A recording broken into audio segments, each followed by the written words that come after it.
Dr.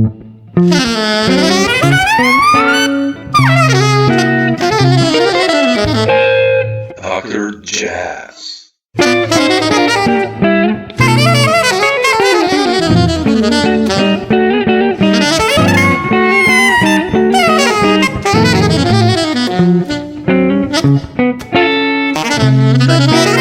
Dr. Jazz. Really it's a pleasure. Yeah, it's a pleasure. And these days, that time is one thing that I guess we all have, right? Still. Yeah, and it's been a good time to appreciate how to use time. True. Yeah, you've done lots of composing or playing, practicing, or practicing. Yeah. Practicing daily. No composing, but then I hadn't been composing for a long time, even before this. Yeah. So daily practicing and just appreciating the simplicity of that, and spending a lot of time practicing things that I wish I would have practiced more thoroughly when I was a teenager. What did you practice, by the way? What did I practice? Yeah, what do you practice? I mean, what's your practice routine like? I don't necessarily have a routine except for what happens. And so I'm guided by what I feel interested in, or what I feel could use a little bit of work. And that seems to result in many of the same things. I'm practicing more often than not. I'll play Cherokee in all kinds of different keys. Okay, stuff like that. Yeah. That tune contains a lot of harmonic contours that require accuracy in listening, and so I find that it's a good template to use to practice my ear. That's really what I'm practicing. I'm not practicing the tune for any other reason. I like it, but it's nice. It's not. I don't know that I've ever called it on a gig. It's a great tune, but I've just I think you follow. So, I find that that has benefit for whatever I'm going to play, and particularly as an improviser, just to have greater accuracy in being able to get to the idea that I'm hearing, get to the thing that I'm hearing. So that it's been good. It's fun. I like the music. It's fun, and it's also fun in that I don't really have any other pressing needs or issues. I don't have a book of music that I have to learn for a gig or a recording session or a tour. So there's really no pressure. I can take as long as I want. I can go down any little rabbit hole I want until I'm thoroughly satisfied or confused. So it's more confused in my case. Like I usually go there somewhere like, man, there's like 6 more holes to dig. So I know, that's great though, right? It's perfect. I mean normally that might just be unsettling, but right now I'm kind of into it, and again I just think, wow, this is right. When I was younger, this is what I sort of knew had to be done, but I didn't know how to do it. I wish I knew how to, I wish I knew a few simple basic things back then that I think I know now, and it would have been all much better. But of course that's just, thinking. Yeah, definitely. No, but I wanted to ask you this, like, you mentioned free impros, and I have you on many records, and I also listened to the last trio. I want to ask you first about the last trio with Christian, with the Sweet Guys and Michael, but you mentioned free impro, and you're being an improviser, for 30, 40 years probably almost, or even longer. Something like that. Yeah. A long time. But more than that, actually. More than that, yeah. But how is your approach to free impros? Even when I listen to, solo saxophone, that's another story I want to ask you later. But like, let's say with the latest trio, how do you approach free impros in general? Where do you start? How do you envision the story in your head? And I've gigged a lot with Tony Malaby, and with him it was like we played tunes, but the free impros, he always took like a different approach, and for me that's really amazing. Also with you, I think, like, how do you do that? How do you achieve this? Well, there really is no story, and there really is no starting point. That's probably it. Yeah. how I do it. Yeah. I let go of stories and I let go of starting points in a sense. There's a certain naturalness that's possible if you allow it. And so if I have too much of an agenda, that may obscure the energy that's right there with you in the room, you know? Yeah. And so this is really kind of a nonverbal thing. It's more of a feeling thing. You know, it sounds funny to talk about it now this way and to say, oh, yes, I'm just open to the vibes. But, you know, that's what it is. Yeah. If you were to analyze that, you might realize, oh, right, well, maybe I'm reacting to something that happened, or maybe I'm feeling a need, or it's probably connected to something.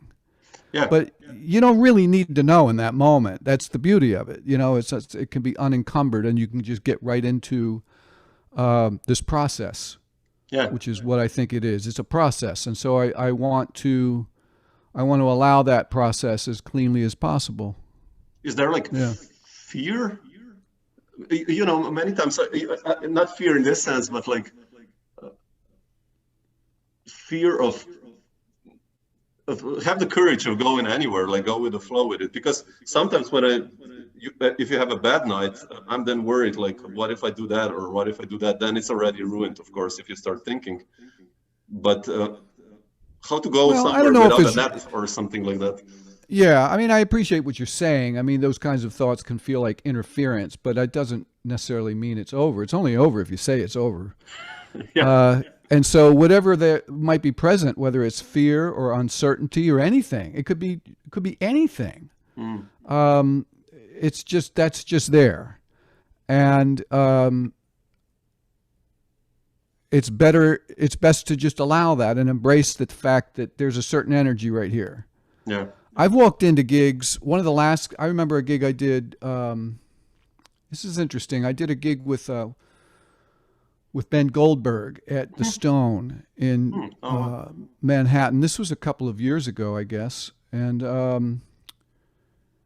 I don't know why, but as I was going to the gig, you know, taking the subway, walking from the subway station to the gig, for whatever reason, I was just feeling a tremendous amount of angst and irritability, you know, and I don't know why. I didn't know. It didn't make sense, and it was just like a drag, you know. I just like, I don't really think I want to feel this way, and it doesn't seem like a particularly good way to walk into a gig. I need to get rid of this, but you know, it just wasn't going away. And I don't know what it was about, but it didn't matter, because what was really wonderful was that the moment the music started, all of that same mental energy that was feeling turbulent and kind of negative just took on a different quality. And I appreciated that this is motion. This is something that is moving. These thoughts, these feelings are motion. And we may say these are good feelings, these are bad feelings. I like these feelings, I don't like those feelings. It doesn't matter. As you know, I mean, life goes on, and you have to do things. And like, you know, if you just wait till you're satisfied before you do something, good luck with that. Yeah. So we all know this, but when you're improvising, it's very, very clear. That's one of the things I love about music. It's just very, very clear in ways that are just kind of common sense. And very often I wish I could translate some of these easy common sense lessons that I learned from music into the things that I'm doing that are, you know, more challenging. So yeah, this idea of good or bad, good energy, bad energy, the right energy, the wrong energy, is just energy. Yeah. It's just energy, and it'll move. Resistance to that energy is just going to make it a little more difficult. That's all. That's all. And so there's a trust. When you say fear, there can be fear, but there can also be a trust. Yeah. Yeah, definitely. With music. And that overrides it, doesn't it? Don't you think so? Yeah, I mean, if you're surrounded with good musicians, then that makes it really easy, because it's like a team sport, you know, you rely on other players. Right. But And what if you're not surrounded by what you think of as good musicians? I mean, it's still, in my mind, should be possible, right? It's only what you think. Yeah, I mean, I had bad gigs because some players maybe didn't. Well, maybe they thought it was good, but like improvising gigs, maybe they didn't play what I expected them to play, and then you're caught. At least I was sometimes in this magic circle trying to get it out, and it's not going anywhere. That's thinking. That's thinking. Thinking is not bad, but how much do you want to invest in that? Exactly. I mean, thinking is moving. This is all moving.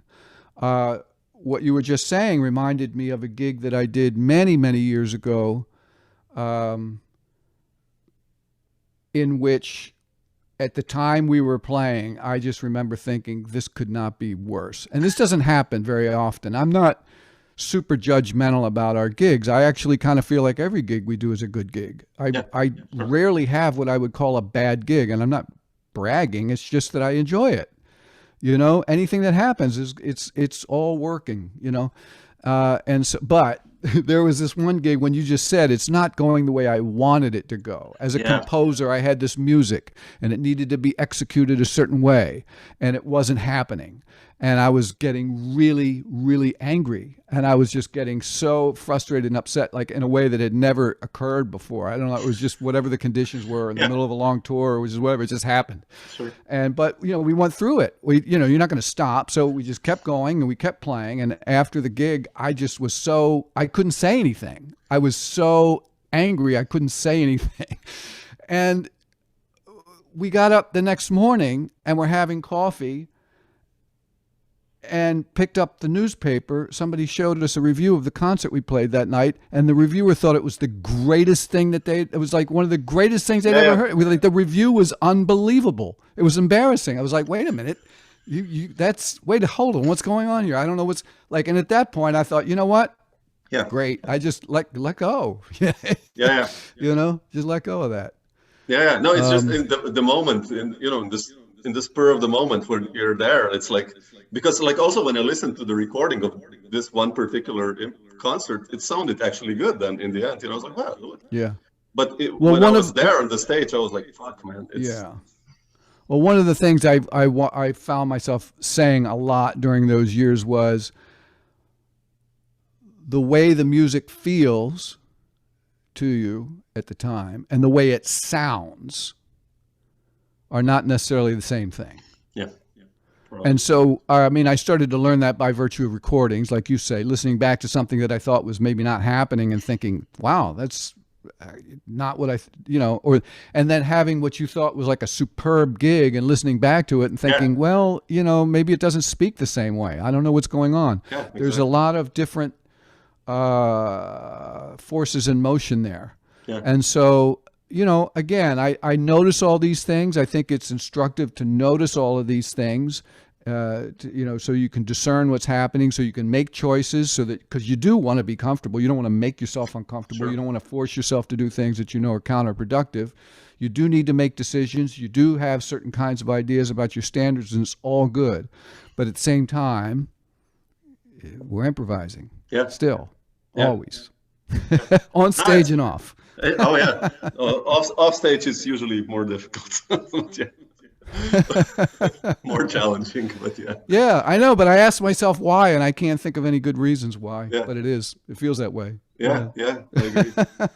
No, but Ellery, I want to ask you. Talking about really good impros, like with Christian Weber and Michael Griner, you have this amazing chemistry going on, and both records you did on Intact, the Pearls and what is the Sensations of Tone, the previous one. It's beautifully recorded, and I also read basically Christian doesn't use any amps and stuff like that. And that's correct. And how did you gather together with these two guys? I mean, they're both really amazing players, and but how did this group happen actually? Since you being in New York and those in Europe. Right. Well, Christian Weber and Michael Griner. Have known each other and have had a musical relationship going back many, many years. I don't know when they started, but by the time I was invited by Christian to come and play with them, they had already had an established rapport musically. You can hear And it, as a yeah. bassist and drummer, that's an especially important relationship, as you know. So that was already in place. Okay. And so I don't know when it was, maybe 2000 something. Sure. I don't know how long. It's been a while ago. Christian contacted me. I didn't know him, but he was aware of some of the recordings that I had done and some of the touring I have done. And Michael and I had actually met once or twice here and there, and I had heard him play, and I was intrigued by his music, and so there was already kind of a possibility in the air. And so Christian contacted me and invited me to come and do some things with them, and that began as completely improvised concerts and remained so for quite a while. Beautiful. And then at a certain point, we were hanging out at Christian's apartment and looking through his music collection and noticing he had a lot of early jazz.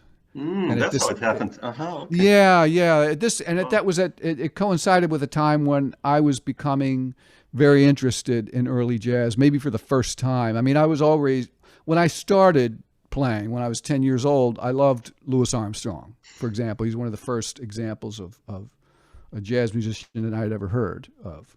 But I didn't really go into depth. You know, I was young and things were moving quickly, and before long I heard of John Coltrane and all these other people and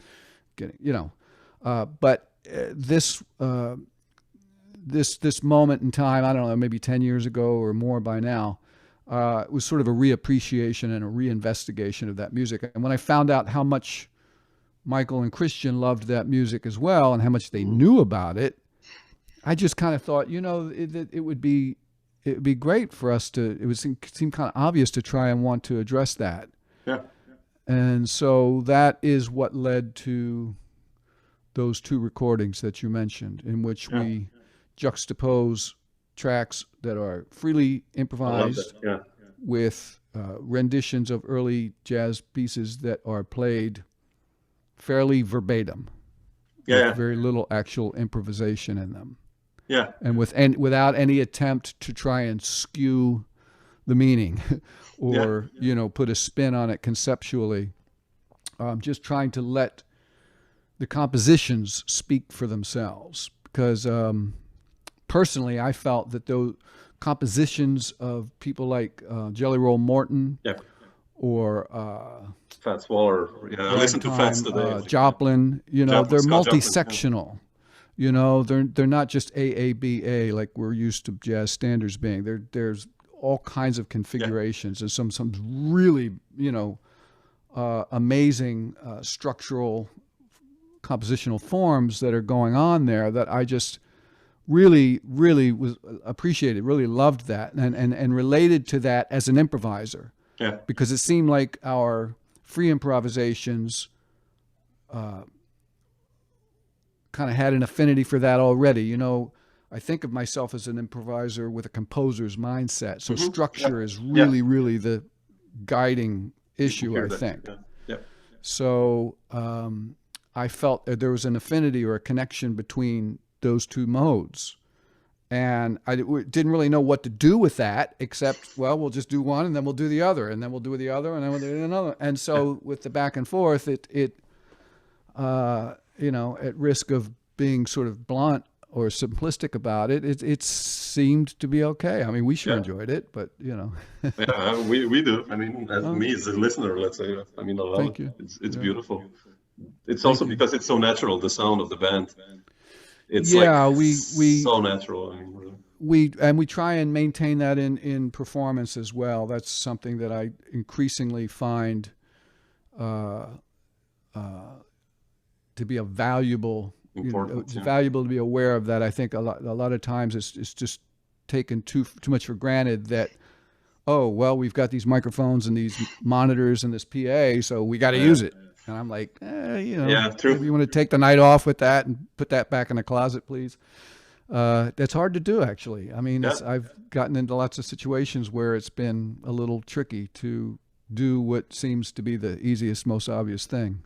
Musically, for musical reasons, I mean, there is a musical reason for it, and I find that when we when we play that way, the audience often responds, even if we don't make a big deal out of it or say anything about it. They're just like, wow, they because I think what happens is it pulls the listener in. It's more intimate. Yeah, it brings you have to pay more attention in a sense, and your attention as a listener brings you closer to the music itself. True. There's a physicality to that. Yeah. That's why we all miss concerts now, even as musicians and as listeners, actually. Because as musicians we feel that, and when we feel the audience being drawn in, then that connection just feels more potent. That energy feels more alive.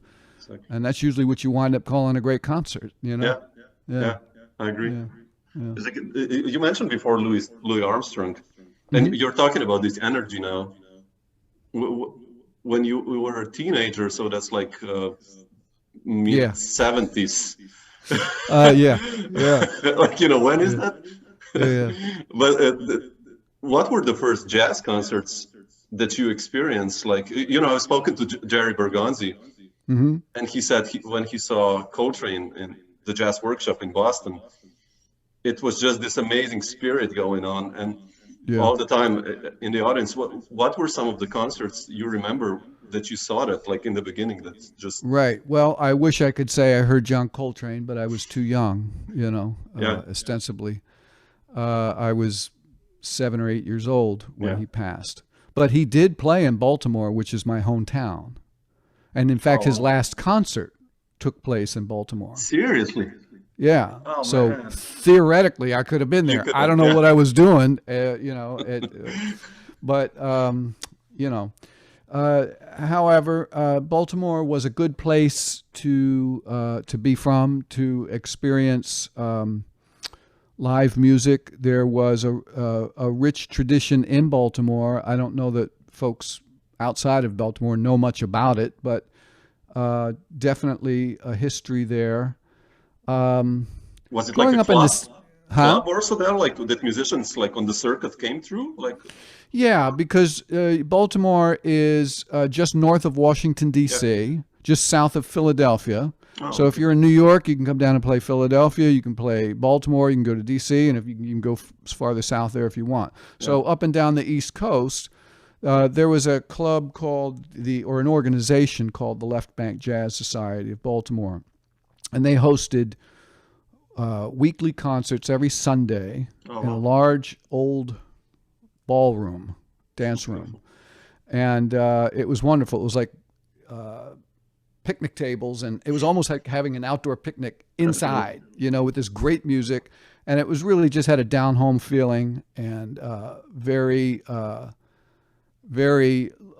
loose and informal and fun, but at the same time, the listening audience there could not have been more on it. I mean, you knew where you were at, with respect to the audience in Baltimore, because they're very vocal, and folks will let you know. And then when it's happening, they'll encourage you, And if it's not happening, they'll encourage you. But, still, I mean, everybody wants to make it happen, so they're working with you, But that was a great place to hear music. So some of the first jazz concerts I heard took place there. What were these? Do you remember? Well, I didn't actually start going there until I was just left Baltimore. But I remember hearing Jack DeJohnette's special edition with David Murray. Man. Well, no, actually, David was not on the gig. Chico Freeman subbed for him, and Arthur Blythe and Peter Warren was the bassist. I heard Phil Woods there. I heard Woody Shaw and his group there. But also but before then, I had managed to be able to, sometimes get into a club when you're underage. You're not supposed to be in places until you're 18 or something that are serving alcohol. So it's kind of like, but I would manage to hear. There was a great saxophonist, a local saxophonist in Baltimore named Mickey Fields, who played just I mean, he could have played anywhere in the world and been a world-class musician, but he decided that he wanted to stay in Baltimore. So he was a major inspiration to all of us, and he was a mentor. He's very helpful, very loving, supportive human being, and so it was just a joyful thing to be around him, and that was so.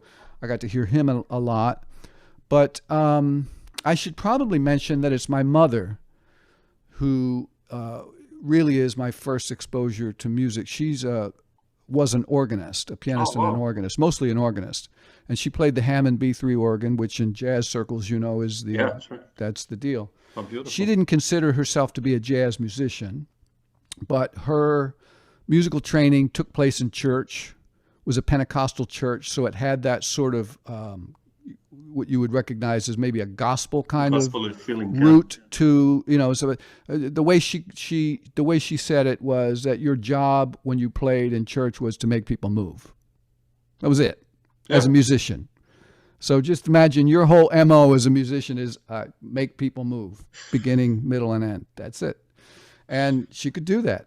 And so that really translated, that had that, that, and is it jazz or is it not? Well, then we're becoming, enmeshed in technical detail. She didn't improvise. She didn't play linear improvisations in the right hand. She played the melody, and she might embellish it a little bit, but she had an immense feel. The rhythmic feel was just huge. Yeah. So that has to this day probably remained the most powerful musical force in my life. That's so important. Really important. And Baltimore was an organ town as well. There were other organists in town, and that whole tradition of jazz, especially sort of a blues, R&B, bebop kind of mixture, coming up in the 70s. But of course, we were young and we wanted to play modal. We wanted to play a little free.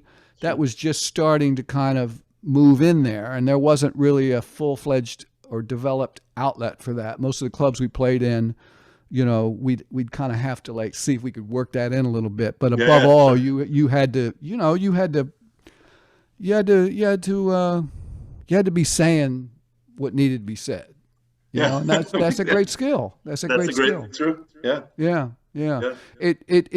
It ingrained in me that I have the responsibility to communicate with someone, and even more so if I'm going to choose to play some music that might be, God forbid, not mainstream in the world of jazz music that is already a small piece of the pie in the world's awareness, in a sense.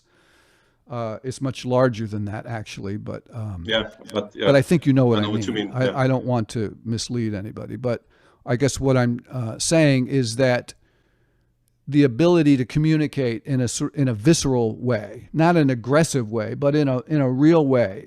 I don't think I need to make people move, although it's great if they do, but I need something is moving, and I do want to register. So when I first came to New York, this was a time when we still had the old club model where you would actually get paid for a gig, like some agreed amount of money in advance. This is how much the gig pays. You play from, such and such until it was like 2-3 sets, maybe 4. It wasn't just one set for the door. That was the, for me, that was led to bottoming out. So what that meant was that you had a responsibility to, in fulfilling that gig, that if I wanted to play something that was like original music or free or at all, unfamiliar to people, I couldn't really complain if it didn't hook up. I couldn't just blame other people. I can't blame the audience. I can't blame the club. I can't blame circumstances. I can't blame anything. It's not a healthy way to look at it. So I just felt like if it's not reaching, then I got to work a little harder. I'm the one that has to do that. And so I like to think that I learned that lesson. That's one lesson I learned early, and I learned that I credit Baltimore for that experience. Yeah. I wanted to ask you. You mentioned Baltimore, and was it through your mom's record or your parents' record collection that you stumbled upon, Coltrane and all these guys? And how was your learning process here? Like, putting on just a record and trying to figure out what they were playing, or did you do transcriptions or getting the spirit or all of that? Yeah, that's a good question, because I started playing the saxophone when I was 10. Okay. Now, before that, there was music. My mother she played music, and I heard her play. It was in my ear. One day, I guess I was about 7 or 8, I was given a little portable record player, an LP play, like a portable player for a child, to be able to, that you could play records on. This was kind of a new thing, Yes. And so my parents bought me this, and my mom said, well, you don't have, I think they might have bought, like, I don't know, some kind of children's record came with it or something. But my mom's like, well, I got some records here in my collection. And, some of them might be a little bit more progressive for me, but I'll give them to you. And so one of them was a Sarah Vaughan record, which is a beautiful record. Yeah. And the other one was Dizzy Gillespie Big Band record. Oh, wow. Beautiful. That record was just, to this day, it excites the hell out of me when I hear it. And so, I would listen to these records before I had any ambitions to playing music. It was just like, oh, it's something to play on the record player. It's just like, I got That's two beautiful. records. All right, so I'll listen to this one. I'll listen, and so, like, I didn't really know what was happening in this Dizzy Gillespie music, especially. Yeah, sure. But I felt something from it. And because this was, my room, my record player, my experience, it was like, it was personal already, and I didn't know what I was listening to, but I would just listen to it over and over again. And after a while, I started to sort of notice, like, there are things happening, like, inside the music, it felt like, right? There was, like, I can hear the music, but if I listen, there's, like, things happening inside. I'm noticing that there are things happening in the music. I didn't have any words for anything. But, maybe I'm hearing the song, maybe I'm hearing the song form, or maybe I'm hearing the bridge, or maybe I'm hearing, a modulation, or anything that we would have a name for now. But, and then, so over years, even past the point when I started to play music, I would listen over and over and begin to be able to sing along with the internal parts. Wow. Not just the melodies, but to hear the harmonies. I was really fascinated with harmonies and chords. I didn't know what they were called. I even asked my mom questions, and she's not, she was not able to really answer my questions, because she didn't really, she just played. I mean, she just played. She didn't like analyze. She just played. And so she didn't know what to tell me things were called in some cases either. And so even if I saw her do it on the organ, I was just like, what, I just, it sounds great, but I don't know, maybe one day. So, I don't know. Long story short, it took many, many years, I guess, for me to discover what some of the names of these things were. And then maybe even longer, unfortunately, I think, feels in some part, to be able to learn how to connect that to my instrument, to my saxophone. So, one of the things about growing up in the 70s was the jazz education thing was not as full-blown as it is today. And so many schools didn't even tolerate jazz still. And the school that I went to, it had a great jazz band, but it was in a classical music education department. And so it was like, there was like a division there. And so there was nobody to teach me how to improvise. And the attitude in those days was, well, you either have it or you don't. Oh, wow. I remember I had a great saxophone teacher and clarinet teacher, private teacher in Baltimore. And his name was Jimmy Aronson, and he played around gigs around town, and he was one of those persons that you either have it or you don't want to. I mean, when it came to tone and technique, you know, he was great, and he gave me. But when I said, well, I want to know how to play on Just in Time or whatever, you know, and I kind of pushed him, and like, so one day during our lesson, he said, okay, let's, you know, and he just like made me play it over and over. So like as I'm playing it, he's like saying things to me, like I don't even remember what. It's like you gotta give it a little of this. You gotta do something. You can't just play it the same. You gotta do, you know. And he's kind of pushing me, but he's not giving me anything that I can grab on to. Yeah. And it was actually immensely frustrating, and I got upset, you know, and because I just didn't know how to. I wanted it, but I didn't know how to get it. And I walked away thinking, like, I don't know if that was what that was. Is that, did I fail, or was that what, did he fail, or is that what's going on? It's like, why can't I, you know? But at the same time, I also credit that experience because it really forced me to dig deep, past what I thought I knew or didn't know. Now maybe I felt I came up short, but emotionally, I think that was important to do. When I got into school later and took a couple of theory courses and, you know, read some jazz theory books and things like that, I would understand how chords were laid out on a page. But I didn't know how to apply that so that I could perform that movement on the saxophone. I could play the chord, and then I could play the next chord. I could play the chord after that, arpeggios and scales, but it didn't seem to make any, like, what's that got to do with anything? And actually it doesn't. That's what I didn't know. Somehow they would just say, well, you know, you learn these chords and these scales and you just go. Okay. You know? That sounds easy. All right. Yeah. All right. So that didn't work out so well. And so that's what I mean now is, like, when I'm practicing now, I'm starting to really appreciate what it is about harmony, of the movement, that harmony is rhythm because it's movement. It's moving. And that I'm starting to see ways now in which that can be conveyed to someone. So if I'm teaching, I feel like I'm able to convey that in a way The voice that I wish that, of course, I could have received. You know, I wish somebody could have. You know, I'm not blaming anybody. You know, because at the same time, you know, our experiences that's part of how we've. You know, that's part of our experience. You know, that's part of us. So. That's probably how you formed.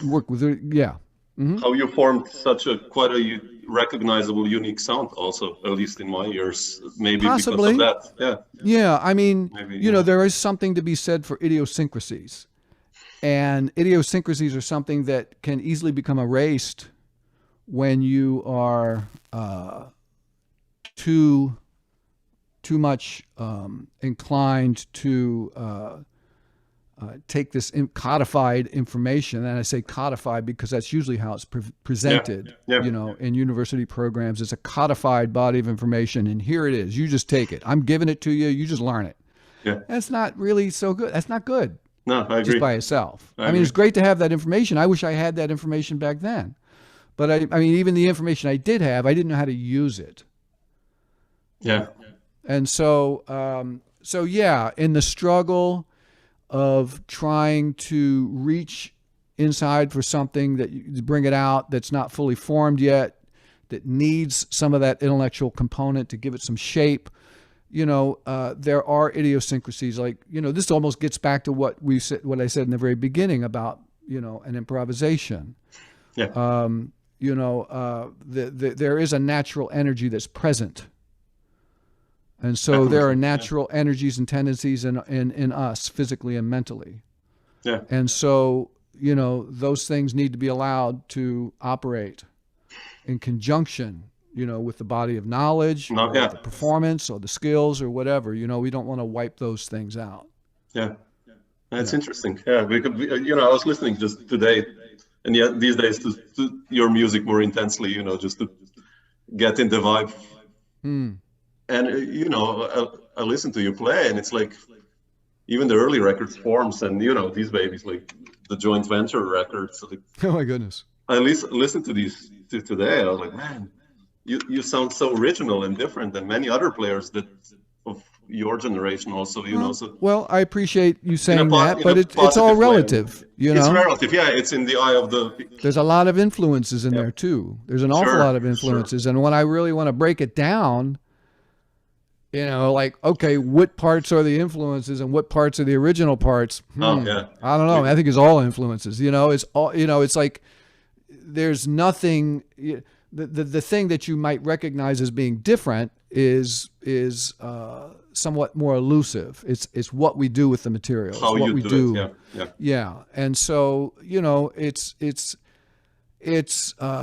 you know, I think what we're talking about here is also, I mean, while it's important, it's also sort of after the fact, and I wouldn't want to make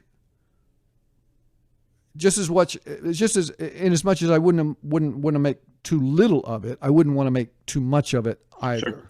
Sure. You know, there's a balance of everything that's operating.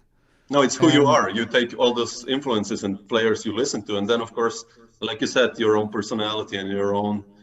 That's how you form your voice, I guess. You know. Well, and I always figured that was what this music was all about. Yeah, exactly. You know, jazz music, Black American music, that was the tradition. That is the tradition. Yeah. And so that was very clear to me at a very young age. Again, getting back to Baltimore, I got to see musicians play. I got to play with people, and I got to the benefit of the audience. And it's all one thing. You know what I mean? Yeah. And yeah. I lost my train of thought. No. But yeah. I wanted to ask you, speaking of this early beginnings, I mean, you mentioned moving to New York, which was like early 80s probably, right? 83. 83. Like, how was this decision, what was this decision based on? And how were those early years in the 80s for you on the scene, making a name of the scene? Who were the early connections you made? And how was it like for you to make a name, I mean, establish yourself? Well, the first year or two was probably playing a certain amount of catch up in terms of musical skill and experience that I was lacking. You know, many of the things that I just talked about that I was struggling with in Baltimore.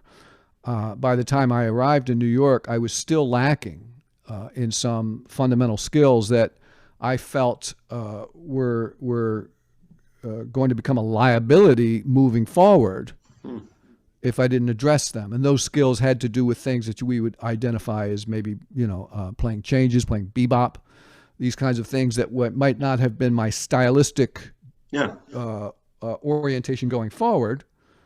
But there were many players in New York at that time who were very devoted to that and were very, very serious about it. And so I just took advantage of that. I went to a lot of jam sessions where that was what was happening. You walk into a place like the Star Cafe comes to mind. It was a little joint on 23rd and 7th, long since gone, a neighborhood bar, very, very casual place. And they had a band in there that played jazz, and Junior Cook and some other folks would play there, and they had a jam session. And so you go any number of nights a week, and it was like walking into 1958, you know, summer, July. You know, it was like almost felt that specific. You know, the musicians all knew every aspect of the arrangements of these. It wasn't enough to just know the tune. You know, the intros, the outros, the breaks, the, you know, interludes and everything. And I had not encountered that before, you know. And so I realized, okay, well, this may not be where I want to, you know, wind up, but this is definitely, I need to know something about this. So I spent a few years really doing that and practicing hard before I really made too many attempts to sort of get out there and in front of people, because I knew I had a little work to do. And so I did that. And then by the time I did start putting myself out there, for example, going to the Village Vanguard, Elvin Jones' band is playing, asked to sit in. He was very amenable. Oh, really? Oh, wow. Yeah, sit in with him, or asking maybe the guys in Art Blakey's band if I could sit in. That one didn't happen, but still there were these opportunities. And at that point, I realized, right, it's me and 7,000 other tenor saxophone players that are all trying to get, thought, the same half dozen gigs here.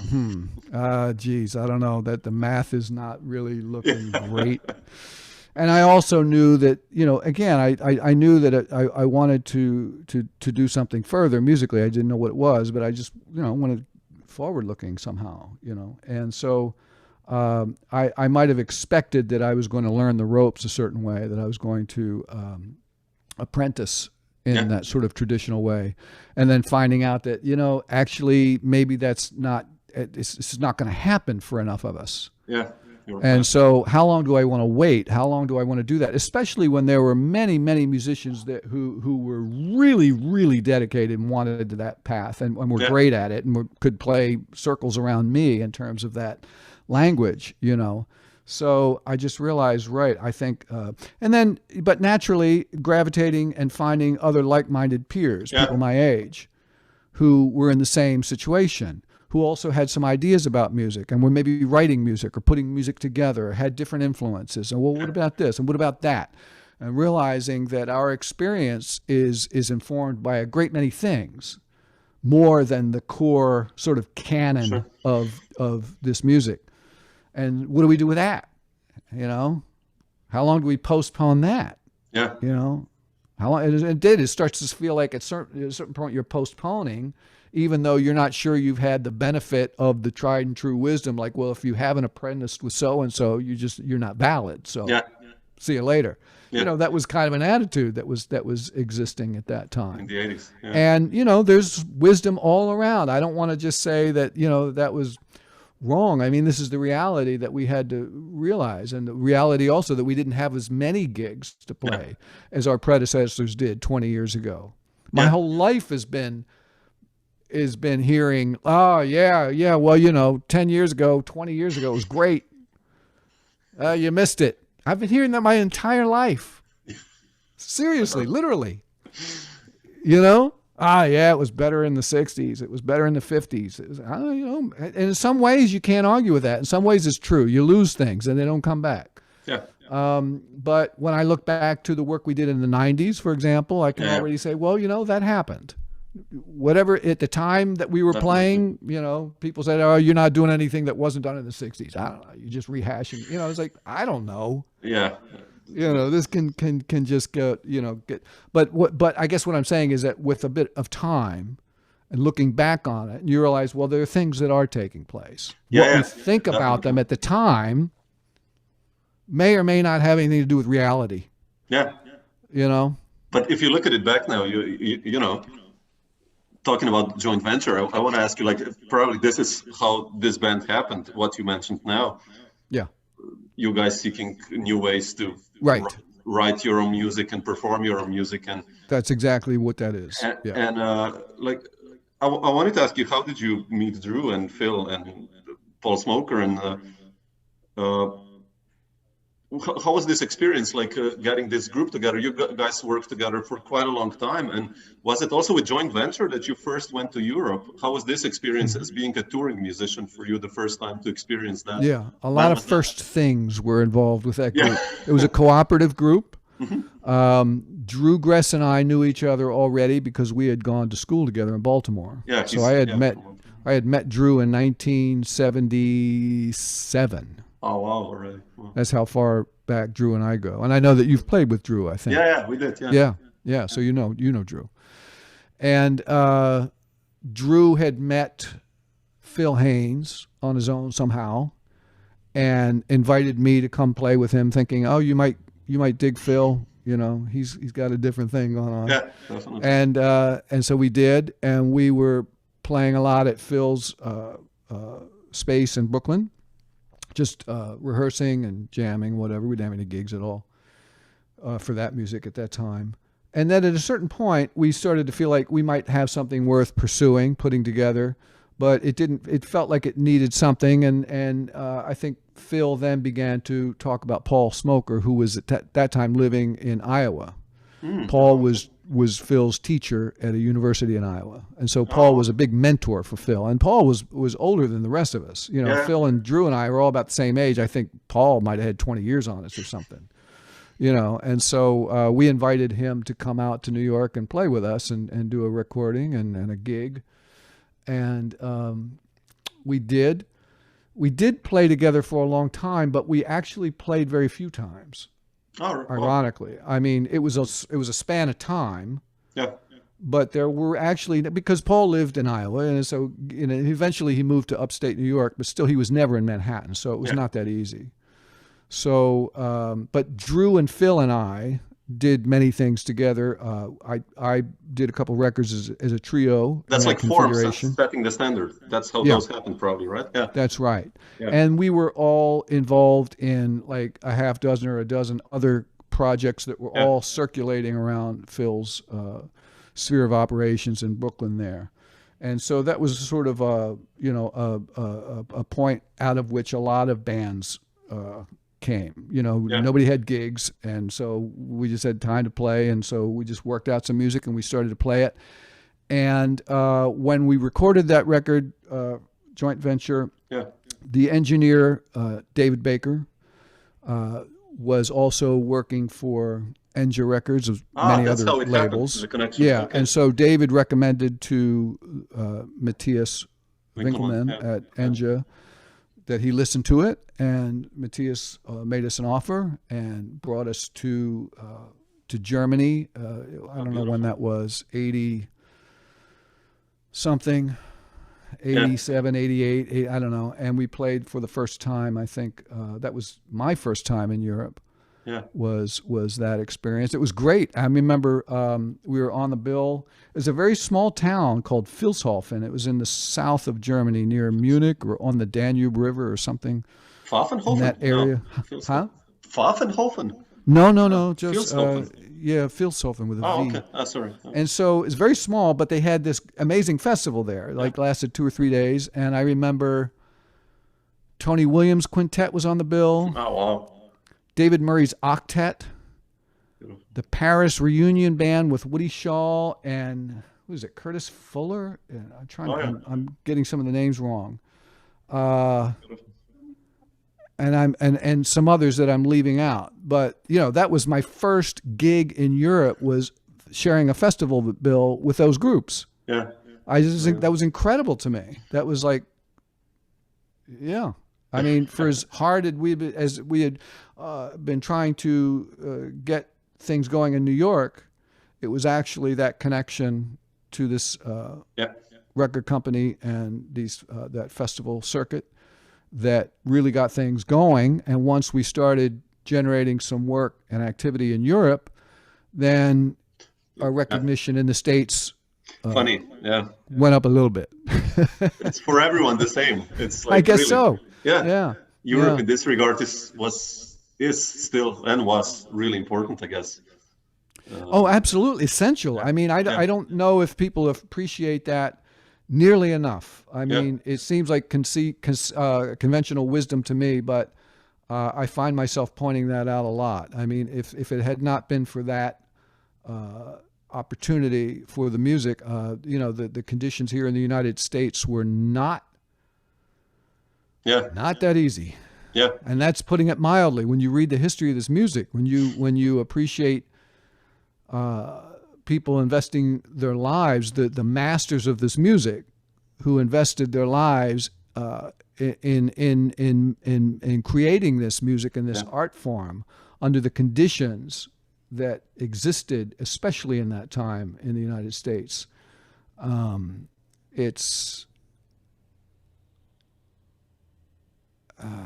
sometimes amazing to me, the perseverance involved with respect to that. True. Even when things were working, relatively well in retrospect, like, you could have a lot of dates maybe, or you could, whatever, but still there was a lot of, a lot of obstacles, a lot of, and most of it unnecessary. you know? Yeah. And it's easy to romanticize sometimes and think like, right, out of all kinds of adversity, this great thing happened. But it's not that simple, man. No, it's just no. not that I know what you simple, mean. because there was an awful lot, you know, we can look back and look at what we think of the success of it and the perseverance of it, which is true. But there were a lot of folks, you know, who many of whom we don't even know. Yeah, sure. Yeah, of course. You know, who are great musicians and contributors, and whose lives were either cut short or careers were cut short, didn't have the opportunities that would have benefited us all, would have benefited the world. You know? Sure. And so to the degree that we do have this music and this tradition, it's invaluable and astonishing to me in that sense. I agree. And so you're right. I mean, Europe was, by contrast, much more open and supportive to artists, you know, and especially there just as that seemed, when I started going to Europe, I started to appreciate, like, wow, there's actually room for artists of like I tell somebody I'm a musician and they're like, they react as if there's some respect around that, where I'm just used to like, oh, you got to go in the back door if you're a musician. Musicians in the back, you know, it's like, come on. Yeah. No, what you mean. Yeah. True. Well, also this fact is funny, like, you know, when you think about it, in Europe, let's say alone in Switzerland, you know, you can make a tour of 10 gigs. Mm-hmm. Maybe we'll see it now later, but like, you know, you can play like in all these tiny villages of 5,000-6,000 people. Yeah. People come to concerts, like 100 people come to the music we play, let's say improvised or modern jazz or whatever. But like, you know, there's an audience actually incredibly supportive. So absolutely. So Absolutely. beautiful. No small thing. Yeah. Ellery, I wanted to ask you, you know, I mentioned forms and setting the standard, this kind of first two records that you did as a leader under your name, although it's like with Drew and Phil, but you've done like since then, I don't know, 30 records. I don't know who's counting, but like a lot. That's what I mean. But how do you position yourself in the role of a band leader? Have you become like, or are you comfortable as being a band leader, or how do you see this role? I mean, musically, of course, you all operate, I feel, on the same level. It's not who's the band leader, but especially this earlier stuff, I don't know, with Andrea Parkins and Jim Black, where you actually brought the music. How did this process go in your career, like developing as a band leader? Well, it was essential. And I think it was the centerpiece, in as much as while I did a significant amount of work as a side person with other great musicians I've been fortunate enough to have played with, I always felt like I was never 100% completely at home unless I was playing with Andrea and Jim for that period of time. That was 16 years that we played. And for that whole 16 years, it was like, that's home. This is where it's 100% from me. Wow. You know? Not to say that it's, you know, lesser than necessarily. I mean, by implication, I guess it would sound that way. I mean, you play with another person, that's just another reality. And you do that, and that can be complete too. And will be complete as you know, as a matter of necessity. I don't want to imply that it's not complete. It is. But just for me personally, just feeling like, right, this is where I can breathe, and it just feels like everything, like my musical mind makes total sense in this situation here. That's me. Yeah. Whereas always a little bit of an adjustment somewhere else, which is fine. That's cool. That's part of the music too. But that was essential artistically and musically. However, I don't know that I would have been completely satisfied just to be a leader. At the same time, having said that, I don't think I would have been completely satisfied doing that. I don't think I would have been completely satisfied unless I had also the opportunity to play with these other people that challenged me in different ways. Sometimes those other gigs, when you feel like you're chafing a little bit this way or that way, that's good. That can be good for you. Yeah, you know? definitely. That's a catalyst for something. And as long as you keep a positive attitude about it, you know, there's a way for something positive to happen. And that, you know, that's growth. Yeah. And so I liked having that. I've always liked putting myself in situations that were a little challenging.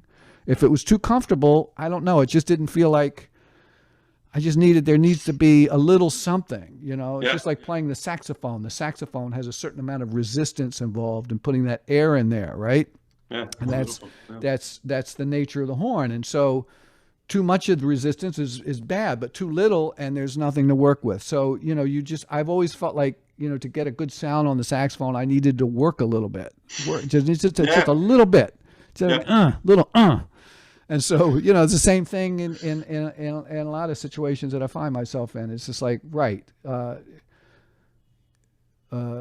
Even when I was a leader, and putting music together with Jim and Andrea, I remember thinking, yeah, wow, you know, the saxophone parts could be a little more saxophonistic.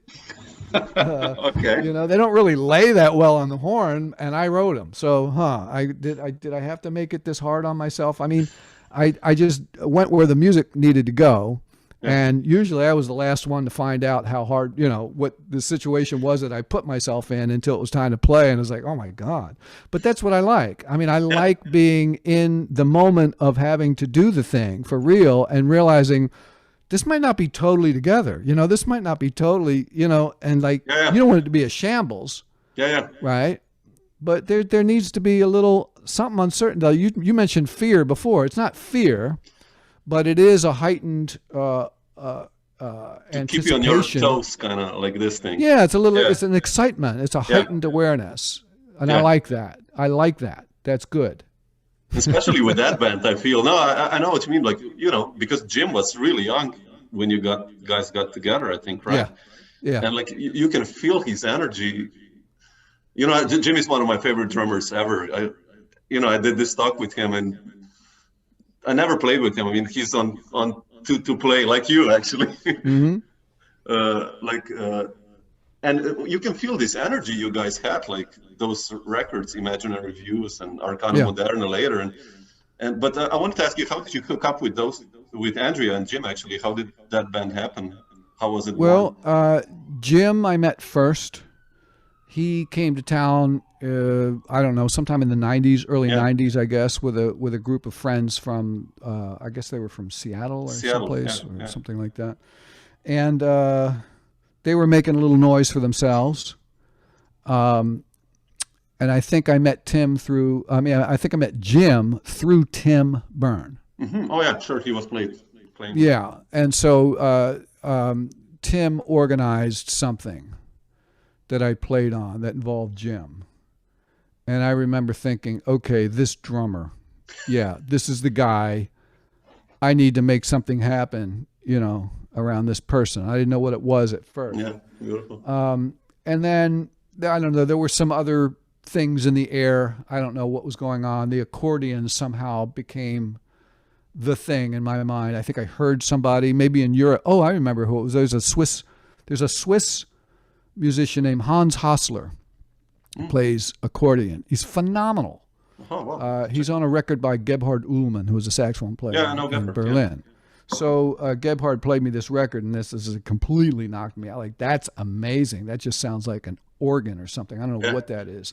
And he was playing all this modern stuff on it. It was like, I'd never heard that. And so that put something in my ear. And then I was paying attention to the accordion. There was a few other players, a guy from France, I can't remember his name, a few others. And of course, here in New York, there was Guy Klusevic, and there was a few other. There was a fellow by the name of Tony Cedrus who was playing with Threadgill, I think.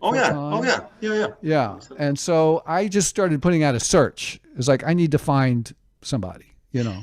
And it took a long time. Andrea's name started to come up, and I went to hear her play a couple times, and I was really struck by the fact that she had something different. I mean, she played the accordion, she had the sound that I wanted, but she was doing something really different with it. That at first I was like, I had to go back and hear her a couple of times. It was like, I think maybe that could work. That might be cool. That might be, that's kind of, and then all of a sudden I realized that actually this is better. This is better than any, you know, ideal that I might have had in my mind, whether she fits the bill or not. It's like, no, actually I need to move in her direction a little bit more and bring this together. So I organized a rehearsal. I wrote a little bit of music, organized a rehearsal with Jim and Andrea. I have it on cassette, and it clicked, and I knew immediately. I said, okay, here we go.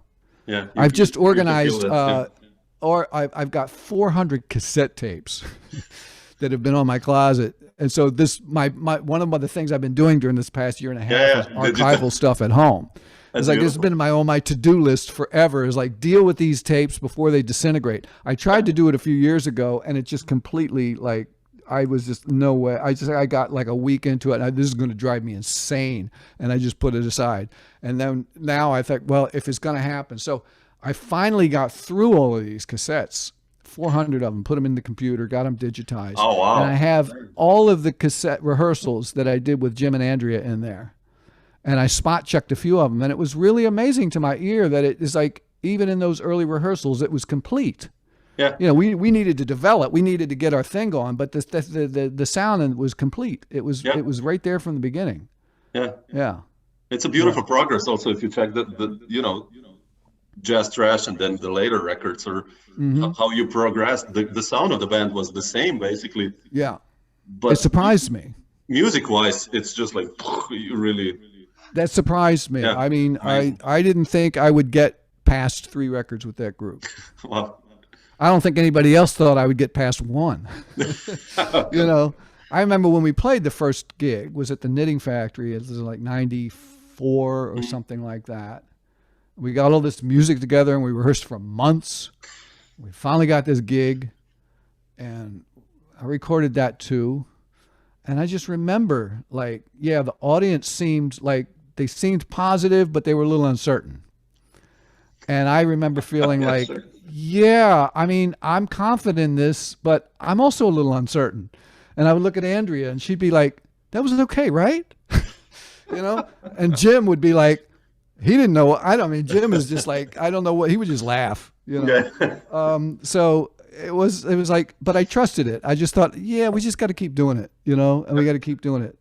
And so it took a little while, and it got going, and it lasted for 16 years. Yeah, amazing. Yeah, it's so I cool. could have never worked that out in advance. I could have never planned that. Oh no, definitely. But at the same time or before, like you played with Joey also. Speaking of drummers, right? That's right. Joey Barron. I wanted to ask you, how important was Joey in your? You know, I love the trio with Steve Swell. You know, it's musically, again, speaking of musical situations which are different and heavy, maybe even for a musician. But how important was Joey, and how did you end up in his group? Like, well, essential. He was essential. Actually, I can't give him enough credit in a way, because he really turned my head around musically in a lot of ways that I would have been resistant to in any other situation with any other person. But he had what it took to kind of get me a little bit off of my incredibly earnest New York tenor saxophone player persona that I had in mind of who I was and what that required of me, and what things that meant were cool to do and what other things were like maybe not. So Joey, that's not so cool to do. I don't think about it. That's a little too goofy. I don't know. Or it feels a little weird. I didn't say that, but it often felt like, I don't know, man. I look at Steve sometimes like, yeah, you know, you should. But he's Joey, and he's there. He's great, and he's smiling at you, and it's like, you know, you're gonna do this. So once I was able to like let go and trust what he was doing, I found that you know, it was very serious. I think a lot of people sort of underestimated that band because it just looked a little zany, you know, it seemed kind of funny, you know, 2 horns, no bass, drums, and the horns are playing in unison most of the time at that. I mean, there's not even an attempt to make up for what's not there. I mean, it's just like, could this be any more blunt, you know? And I just think a lot, you know, it had a natural exuberance, and people found it fun, which it was. But, you know, Joey is an absolutely serious human being behind a set of drums, you know. You know, as smiling as he is, I mean, that is serious as a heart attack with that, you know what I mean? That is like life and death right there, man. You know it. And so, but it's joyful. It's joyful. Definitely. And so that really changed my, opened up what I thought was possible in terms of being a saxophone player, breaking through the role that I saw for the instrument, and realizing, wow, these groups that have different instrumentation force me to play differently. Definitely. I can't play the same way in this group as I would if there's piano, bass, and drums back there, and we're, you know what I mean? It's just definitely. Not going to be. It's just going to be that's like, you can't do that. You got to do something else, and you don't know what. Yeah, exactly. And you're in front of the audience, and Joey's counting off the tune before you even have a chance to think about it. I mean, sometimes he would call tunes that he knew we didn't know. Oh man. Like The Shadow of Your Smile. It's on one of the records we did. It's just like, he's like, he would say, do you guys know There'll Never Be, some tune, like a standard. And we'll say, oh yeah, I know that. And he'd say, well, how about, do you know such and such? He said, yeah, I think I got that too. And then there'd be a pause. He'd, well, what about The Shadow of Your Smile? And Steve and I don't think it. Great. 1, 2, 3. And it's like, come on, dude. That's so cool. So cool. I see that. Yeah. I mean, thank you. Thank you, Joey. Thank you. Thank you. I mean, that was wonderful. I mean, just strips you of everything. Yeah. I'm like that kid again in my improv lesson. It's just like, I don't know what to do. Just like, but you got to do something. You can't not do anything. You got to go. You got to go. And so it really disabuses you of a lot of your, of what you think about, and it just shows you that what you think about things is not how they work. Yeah, definitely. Sometimes you get it right, and if there's enough, if we get it right enough of the time, we seem to be smooth and but then we get cocky and think we know what's going on, and that's when something comes along and shows you like, nah, what you think about it is not what it is. True. So anyway, music is great for this. Yeah, definitely. I mean, it's so beautiful because that trio, it's like, when you listen to the music, it's not funny, but it's actually serious, especially when you go guys to impros. You and Steve, like really good, amazing improvisers, and with Joey on drums, it sounds like, man, it's some serious shit. It's not like a joke. So that's what you said.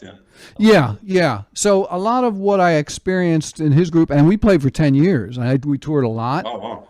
And we made 3 recordings. Yeah. And so we did a lot in that group with Steve, and then later on it was Josh Roseman. Yeah. And I learned a tremendous amount through experience. That was probably the equivalent of what I was after when I came to New York, thinking, I'll learn the ropes with somebody, tried and true. Whereas Joey was maybe just a bit older than me, had more experience than I did for sure. And so that served that purpose, but it launched me into a whole other realm of music than what I might have anticipated, which was also what I wanted. Yeah. It all just happened a little sooner than I thought. That's all. No, it's beautiful because it's like, are you ready? No, great, go. I love that. Yeah. You have a thing with drummers also, because I love drummers. Yeah, you're like on so many records with drummers at home. I have like with Jerry Hemingway. It's like a different animal than with Joey. Yeah. And then also with Han Benning. Right. Or Gerald Cleaver. I don't know if you've heard the records with New York. With Gary. Yeah. Yeah. And I wanted to ask you, like, especially with Han, how did you? Han has like Joey has a little bit of Han-ish attitude, or like vice versa. I mean, Han is older, but Jerry is completely different. Let's say as a drummer and as a person also. And how do you approach musically these situations? Like, how did they influence you also? Well, you approach them again just openly. Yeah. You can't bring too much. Like with Han, for instance, how was that like the duo improv? Just forget it. Just forget. Forget about anything. Yeah. Okay. Just forget. You might as well just forget. Yeah. I mean, it's hard to even talk about what it was like to play with him because it was just so, Did you that you. Course also, like as a duo? Huh? Did you guys do also tours as a duo, or? We did one tour in Europe. Oh, really? Oh, wow. Yeah, we did. Our first gig was in New York, and I don't remember when this was, 90 something, and Han came to play. I think it was 3 nights at the Knitting Factory, and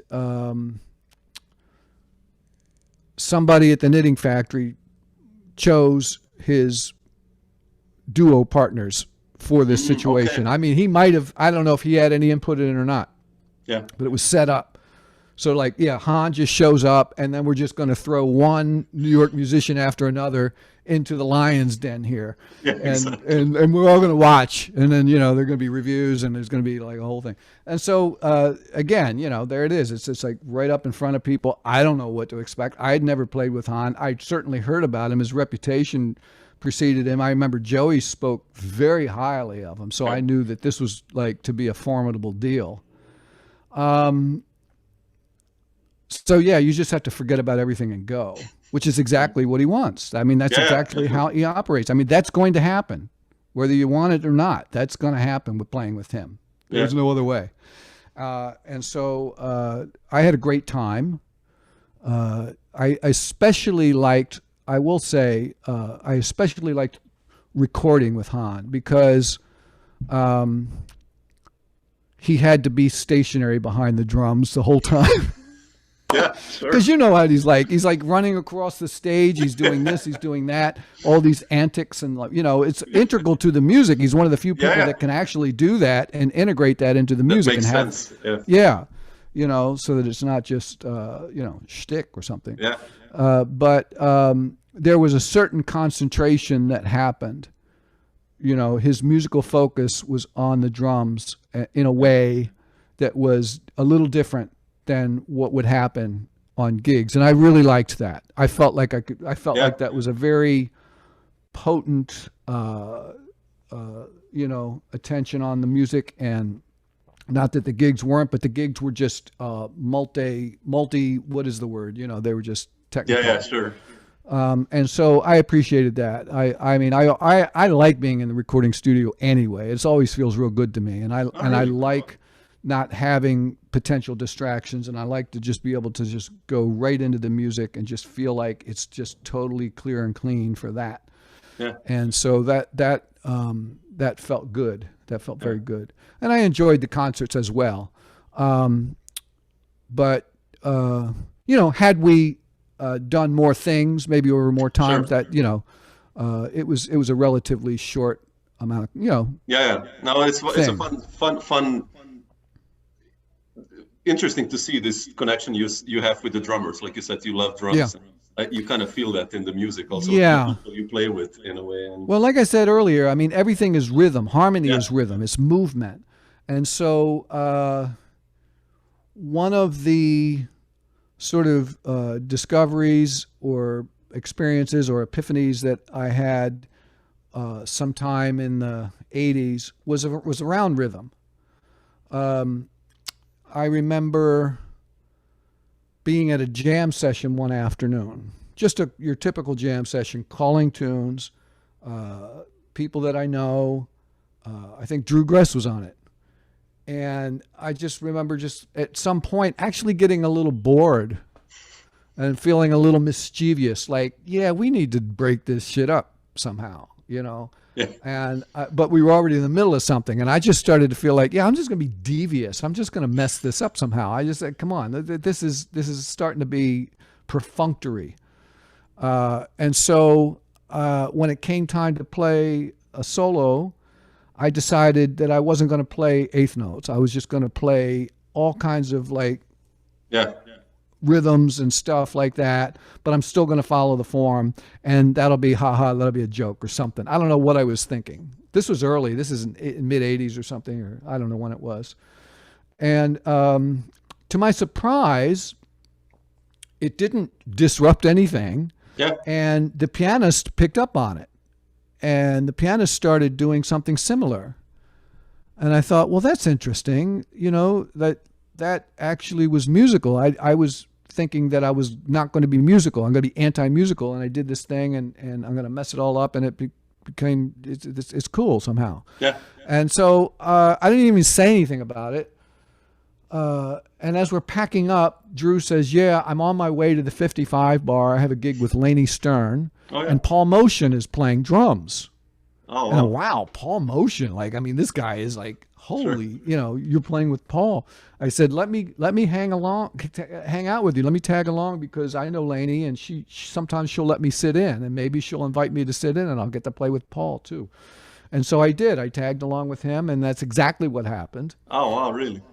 And so I got to sit in, and I remember thinking, okay, I'm going to do that thing. I'm going to like play loose with the rhythm. I'm not going to play eighth notes. I'm going to play the form. I'm going to make the changes. I'm going to do everything, but it's going to be all organic kind of rhythm. It's not going to be like, on the grid. And I did it, and it was, I mean, with Paul Motion, there could not have been a more perfect person to do that with. Sure. And at that point, I just, that's it. That's it. I'm never playing 2 eighth notes in a row again, ever. Of course, that didn't happen that way. But that was, sure. But that's still, I mean, I feel like that was like a moment. And it's still moving. And it taught me something about music. And so that was an experience with a great drummer. Unfortunately, I didn't get to play with Paul too many more times after that, but I mean, yes, such a pleasure. In my mind, he was just immense. I mean, one of the absolute all-time greats, and I so agree. in a way that, I mean, totally nobody plays. I don't think anybody even close to him. He has some influence on people, but I haven't heard anybody get anywhere near that. So talking about not being afraid of playing something not simplistic, but in a way, yes, but it wasn't simple, right? Yeah. But it was just him. That's how he played it. I mean, I think, again, it gets back to this thing of like what we think of what we're doing. Yeah. People maybe have associations. They'll say something about Paul's playing like, oh, it's childlike or something like that, which may be true. It has certain qualities that are simple that way, and yet they're very profound. Yeah, amazing. That's the thing. That is incredibly profound what he was doing. And part of that has to do with the fact that it is such an abrupt change of what you're used to hearing from a drummer. Yeah. That there's a shock, but once you get over that, then you realize like, well, what he's doing. To me, it was like a painter. It was like Picasso or somebody. It was like or an impressionist painter. That's when I sat and watched him play. When I was with his solo or something, I was just watching. And this man is an artist. This is an artist. It's beautiful. He just happens to have drums in front of him, But he's on the level of any great artist that ever, in my mind, that was Such a composer also. I mean, beautiful. Yeah, composer. the whole thing. But yeah, drummers definitely, because when my phrasing shifted that way, I noticed an immediate affinity with drummers. Drummers picked up on that before anybody did. Yeah. And when drummers started picking up on what I was doing, then we were on. Was this the message? I mean, the idea when I listened to Trio New York, because you mentioned Gerald. Yeah. I played with Gerald a little, and he has this like elasticity going on also rhythmically, and Gary also. Was this also the concept behind that trio also? That's what I got. You do the free impros, then you go into how deep is the ocean, kind of as a quote or monk or whatever. What was this the concept? I mean, behind that band? Yeah, I mean, Partly. this was another sort of accidental thing. I have my mother's Hammond B3 organ sitting I'm looking at it right now, sitting across the living room there. We brought it up here at a certain point when her health got to a point where she couldn't play it. Yep. So I brought it up here, and so I started inviting people over to play, just to check it out, and I invited a bunch of different people. Some people who had never touched an organ, piano players that never touched an organ. I invited Andrea Parkins to come over here, and she just figured out all kinds of different things that I don't think anybody ever thought of. That was just completely natural to her. And then I brought Gary in, who was somebody who actually, technically was, trained on the instrument, knows all of the, the traditional ways of playing it, and yet is also an incredibly creative musician. Yeah. So it was interesting. At this time, I was not playing tunes at all.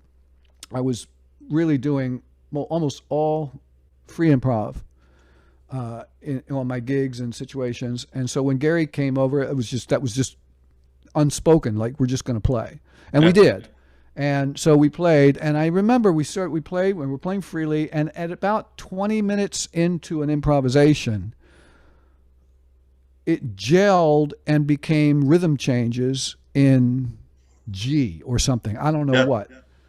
And afterwards, I'm like, Gary, like, how did that happen? You know, I wasn't thinking that we were going to, that was the last thing on my mind, you know, and yet that happened. How did that happen? And I don't remember what we said, but I remembered it. And then, you know, again, that just like get an idea, and it just starts going, and it's a very simple thing. But then I realized, like, right, that's really something, and that doesn't happen every day. And so that's also addressing a part of my musical reality. You know, my mother played standards, and so here's a way to address that naturally, and combine. You know, it's just coming right out of free improvisation. So the idea or the concept, if there was one with that group, was that we considered ourselves a freely improvising unit, and we allowed certain standards to come into the picture. Gelling or whatever. Yeah, but there was never any idea that they would be counted off. There was never any idea that we had to stay to the form. There was never any idea that we had to be playing the same tune at the same time. There was never any idea that we had to finish a tune once we started it. There was never any idea that you couldn't play the bridge 3 times if you wanted. There's never any, you know, it was like, and it was free to come and go. It's beautiful. And so that was how that got started. Gerald was just, in my mind, maybe the first and almost only choice. Not only because we probably played with a half dozen great drummers, and I don't want to slate anybody. But in my mind at the time, like I got to call Gerald. It's got to be him.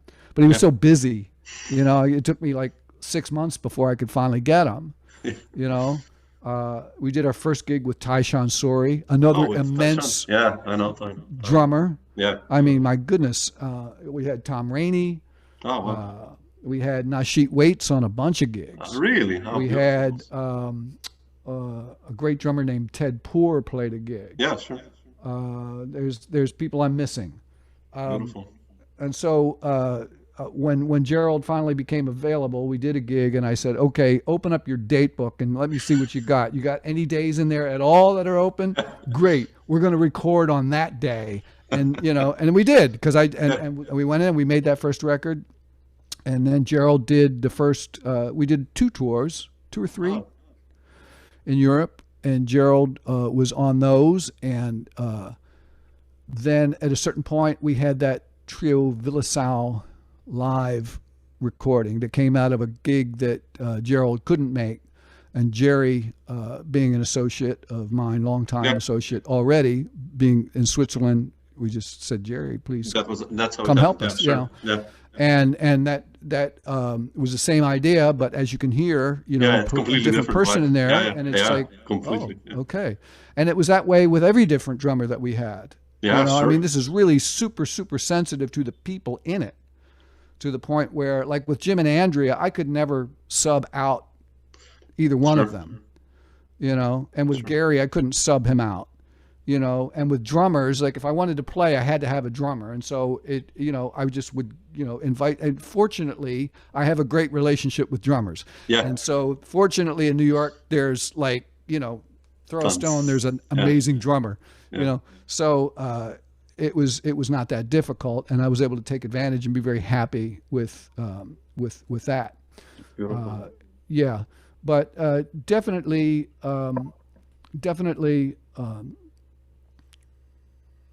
everything that I do is I think, I mean, if you had to call it something, I would just say, you know, free improvisation. But I'm coming to really appreciate as a musician and even as a teacher that really I've invested enough time into it that the distinctions are becoming less and less important between improvisation and reading something written or whatever. Whereas now I'm starting to appreciate that improvisation and creativity is choice making. You're making choices. And that's actually the same thing when you're reading a piece of music or interpreting a piece of music. True. And so if I'm sitting down and I want to practice a piece of music by Bach, maybe I want to play a Bach cello suite on the saxophone, I have choices to make. And that's creative. Yeah. And that essentially, that's also improvising. Yeah, so definitely. In one sense, you got music in front of you, and the other you don't. But really, in the end, it's the same thing. Yeah. And so I'm getting to the point now where I don't want to make too big a deal out of or fetishizing improvisation. Like, oh, it must be, who cares? It's music. Do what you need to do to make it happen. Stop, because I'll get attached to what I think. I think I know about improvisation. I call myself an improviser, and so there's a whole lot of baggage that goes along with that. But you got to let it go. You got to let it go. Yeah, we're playing music. That's beautiful. That's beautiful.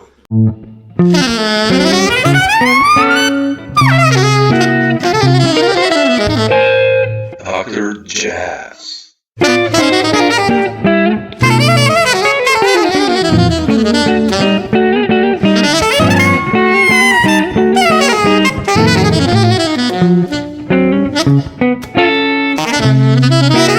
Dr. Jazz.